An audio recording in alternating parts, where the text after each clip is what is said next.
we talk a lot about sustainable outdoor gear here at Terradrift because, well, it's friggin' important, but the term sustainable can feel like a pretty loaded word these days. I mean, literally everyone is slapping it on their products in an effort to get eco-conscious shoppers to buy their stuff. But a friggin' ton of sustainability verbiage is total greenwashing, aka BS. Just go read our blog post about it. I'll throw a link in the description. That said, it's 100% true that sustainability is a spectrum, and there's really no such thing as 100% sustainable.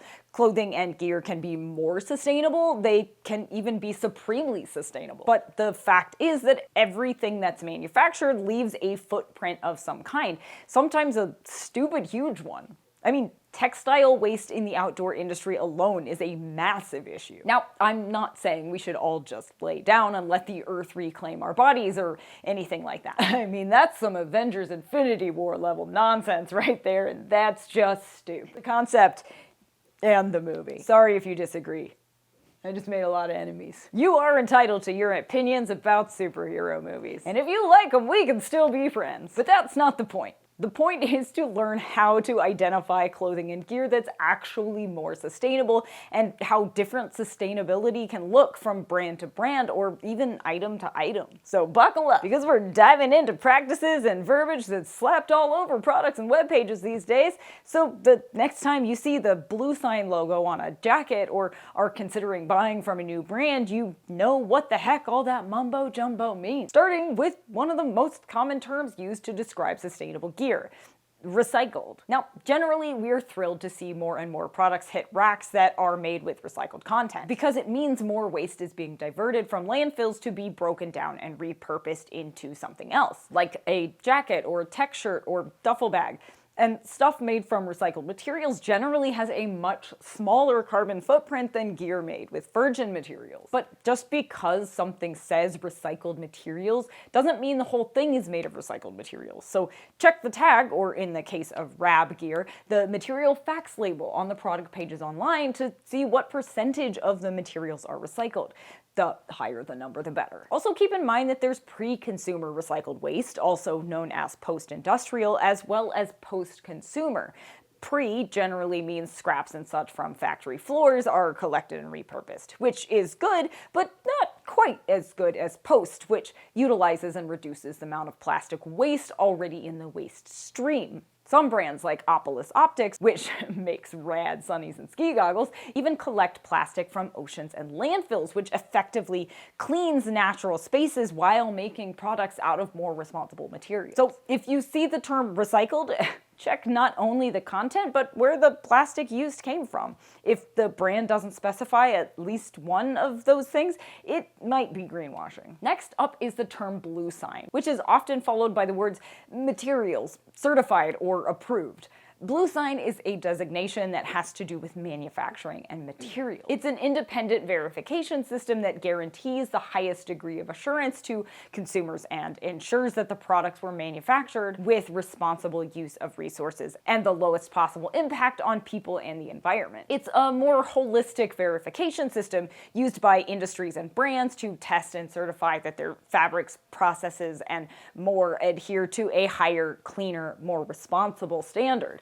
A whole product could be Bluesign certified, or just some of the materials used to make it could be Bluesign approved. So this logo on a product tag does mean it's a more responsibly made product by at least some degree, though it doesn't necessarily mean the product is free from all harmful materials like PFCs, which we'll talk about in a minute. Next up, and one you'll often see on clothing made with cotton or other natural fibers, is organic. Now, you're probably already familiar with this term, but just in case, organic designates materials farmed without the use of pesticides or herbicides, which are often toxic, long-lasting chemicals that harm the environment and even human health. They can devastate natural water sources like rivers, lakes, and oceans, not to mention coral reefs. Additionally, growing organic cotton requires immensely less water, like 91% less, and energy, 62% less, to grow than conventional cotton. So yeah, purchasing organic cotton is way more eco-friendly.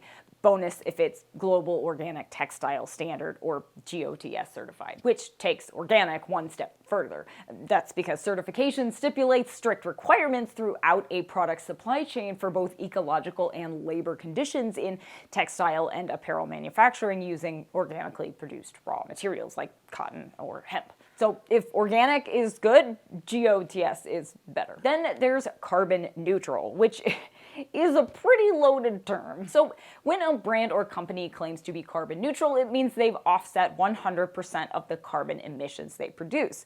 That's great. Carbon is essentially greenhouse gases, which contribute to harmful climate change, and just about all manufacturing processes contribute considerable amounts of carbon. Offsetting that carbon footprint to become carbon neutral, or even carbon negative if a company offsets more than 100%, can involve any number of things, from funding wind or solar farms, to planting trees, to providing clean water or cooking equipment to third world countries, to building hydroelectric power plants. But not all carbon offsets are created equal, and not all purchasing programs fund projects that truly effectively sequester carbon.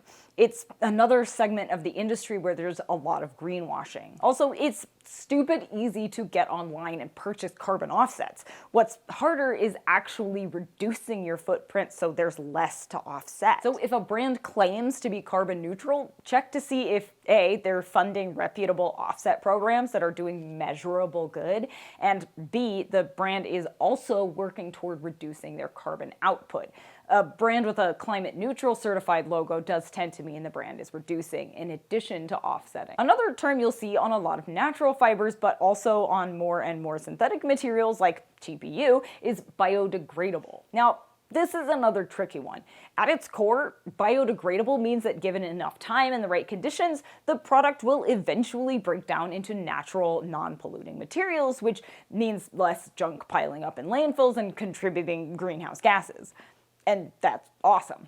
If only everything were biodegradable. But the process could take decades, even hundreds of years, depending on the materials in question. And some, especially if they're coated with harmful chemicals, could leach those chemicals into the soil and into waterways. So if something is labeled as biodegradable, do some digging to find out how it breaks down, if it needs a particular type of environment, and how long it takes. Here's another certification you might see on clothing and gear from responsible brands like Patagonia. Fairtrade. The term means certified products were made in a way that puts people and planet first. Important, as the two are intrinsically intertwined. It means that those supplying materials like farmers, workers, etc., usually in third world countries, receive a fair wage, but also better working conditions, economic stability, and that things are produced in a way that promotes local sustainability. It generally means the most vulnerable suppliers and workers in developing countries aren't being taken advantage of, like they would be in fast fashion sweatshops, which are basically the opposite of fair trade. So if a product is certified, you can be fairly certain it was made according to rigorous social, environmental, and economic standards. Then there's the B Corp certification, which designates that a business has gone through a rigorous process and is meeting high standards of performance, accountability, and transparency on factors ranging from employee benefits and charitable giving to supply chain practices and the materials they use. It's a good sign that the certified brand is putting their money where their mouths are when it comes to responsible manufacturing and business operation. On a more individual product level, there's the term circular, another loaded and complicated word. In essence, circular means a product is made of recycled materials and can also be recycled at the end of its usable life. It means resources and materials, instead of being tossed in a landfill when you're done with them, are instead put back into the recycling stream to be broken down and used again. It means literally nothing, or almost nothing, is going to waste. It's being repurposed instead. Now, that keeps virgin materials from having to be constantly manufactured and old materials out of landfills because they're instead being recycled into something usable. So it's a win-win. It's kind of the gold standard for sustainability. But circularity is tricky. First of all, clothing and gear is made of lots of different materials. Even if it's all polyester, it's probably different types of polyester. Then there's the zipper, which is almost definitely made of metal, all of which have to be separated before they can be melted down and repurposed into new thread or whatever. There have been some awesome advances in these processes in the last couple of years, and more brands like Houdini, Picture Organic Clothing, and On Running are designing their gear out of single materials and collecting retired clothing and gear for recycling, but it's a tricky process. Still, buying gear that's circular, as long as the brand backs up their process with info and facts and offers a way for customers to send in gear at the end of its life, is a sustainable choice. Another big one, and one we talk about often here on Terradrift, is gear that's PFC-free or PFAS-free. Now, PFCs or PFAS are usually found in DWR, or durable water repellent treatments. Think rain jackets, backpacks, water-resistant pants, you name it. Now, PFCs are often referred to as forever chemicals because the fluorocarbons take ages to break down, remaining in the environment for years, seeping into the food chain and drinking water. One study showed Americans all have detectable amounts of it in our blood, which can potentially cause health issues. We'll drop a link to a more in-depth blog post we wrote about PFAS below. Fortunately, more and more brands are ditching the chemicals completely, though it's a difficult problem to solve.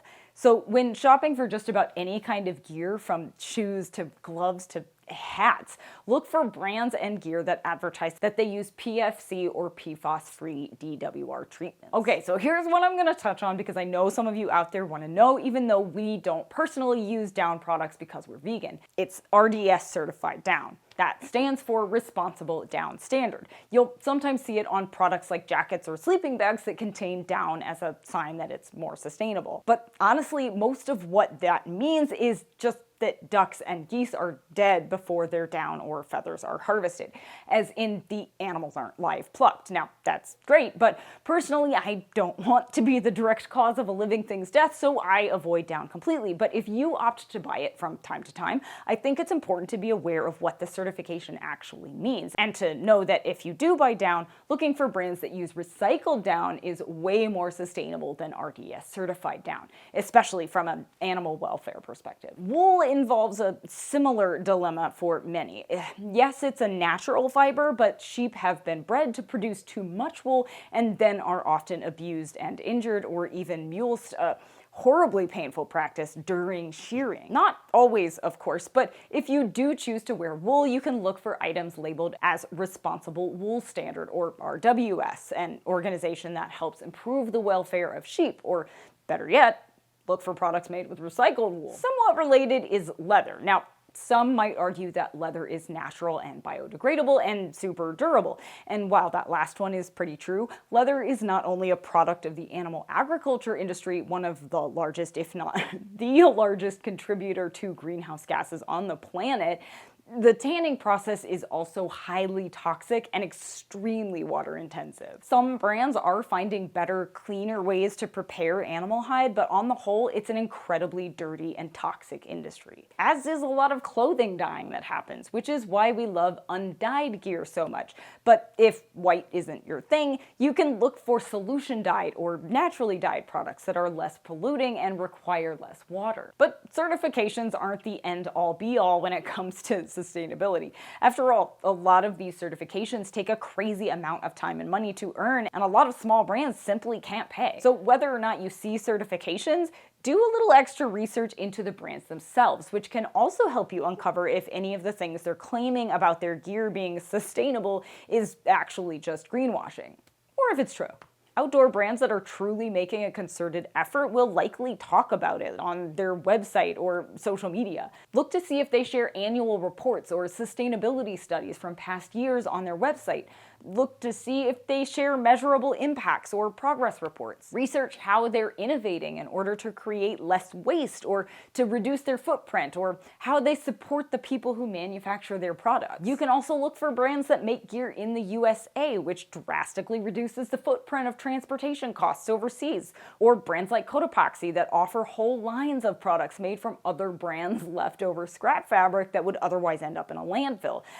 That's the Del Dia collection. by the way, and we love it. Likewise, smaller brands with fewer product lines or lines that aren't updated with new patterns or colors or materials every single season or even every year create less waste by default. That's because every new style results in literal tons of material waste during the design process, and many outdated colors or designs are just thrown out if they can't be sold. Also, look for brands who volunteer with or financially support environmental, social, or ethical nonprofits. A good sign they're putting their time and money where their mouths are. But it's also important to consider the products themselves, especially when it comes to durability and how long gear will last. The longer a backpack stays in use, of course, the less stuff goes to landfills and the fewer new items need to be produced. So durability is key. Likewise, check to see if a brand offers repair services for clothing or gear, because that can also prolong the life of items like expensive shell jackets, tents, backpacks, even snowshoes.